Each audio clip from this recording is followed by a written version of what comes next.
Right, my name is Cody Fuelling. I am majoring here in history and in political science. I have a certificate in international studies and a minor in psychology and the honors certificate.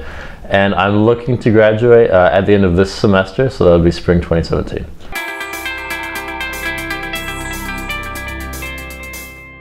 So a lot of people think that history is just like a chronological timeline, you know, date, name, date, name, date, name, date, name, and event, you know, but it's not as simple as that. I mean, that's history, the concept, but history as a major is taking these dates and these names and these events and seeing how they apply to the modern world, because everything that exists now is actually a product of history. You know, woodworking for these tables, chair making, you know, the existence of universities, everything is a product of history. So what we do is we look at the past and we see how it has affected the present and how we can take the lessons and the causalities and all of this stuff that existed then and use it to sort of better form, if you're an activist, to use it to better form society as it exists now.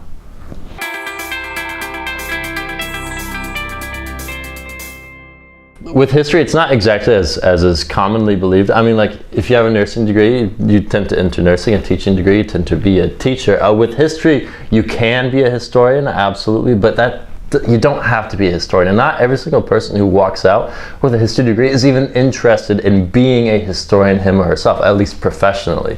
So what can you do with history? Well, you can absolutely use these skills. You can be a political analyst. You know, you can work for a campaign locally or nationally. You know, you can work in the 2020 campaign for whoever your favorite candidate is, and you can work for the government. A lot of people can end up being specialists for a particular region. If you study Middle Eastern history a lot, Middle Eastern history is really important to understanding the culture and the context that exists in that region.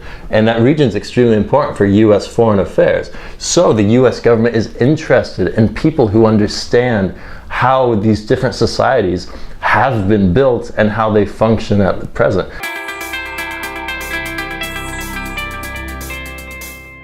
So I entered IPFW as a secondary education major with social studies, and within social studies you have to have at least 3 concentrations, and 2 of those you choose and 1 of those has to be history. So I was going to take history classes anyway based on my entry major, and through the honors program, actually before Dr. Lifshitz became the official director of the honors program, she gave a lesson on the Olympics for honors freshman seminar, which was the week before the semester started. And right at the beginning of it, she asked, all right, now who in here likes history?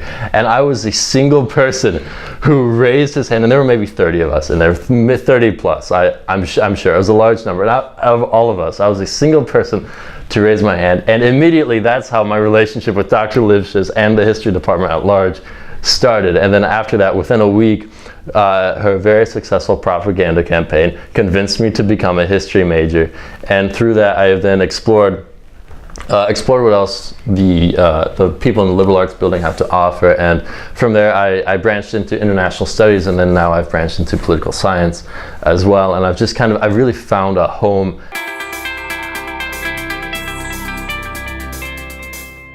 I have joined the honors program, and through that I have gotten to be able to work here in the honors center, and I've also been able to present some of my papers at the undergraduate history conferences, which is one of the opportunities that the history department offers people who take their history classes. They really want us to be able to showcase what we do, and very soon I'll be showcasing my honors project, which is about the status of Holocaust and genocide education in the United States, and it is worse than you might think.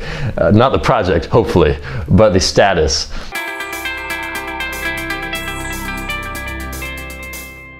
Well, I recommend for the history students to take a variety of the different types of courses. I mean, we have medieval studies. There's a certificate in it, and we have classes on modern genocides. We have classes on Latin American revolutions. You can take classes on anything. We also have a Native American studies class that comes up. So I mean, you can really get stuff that you should be familiar with to function as a civil human being.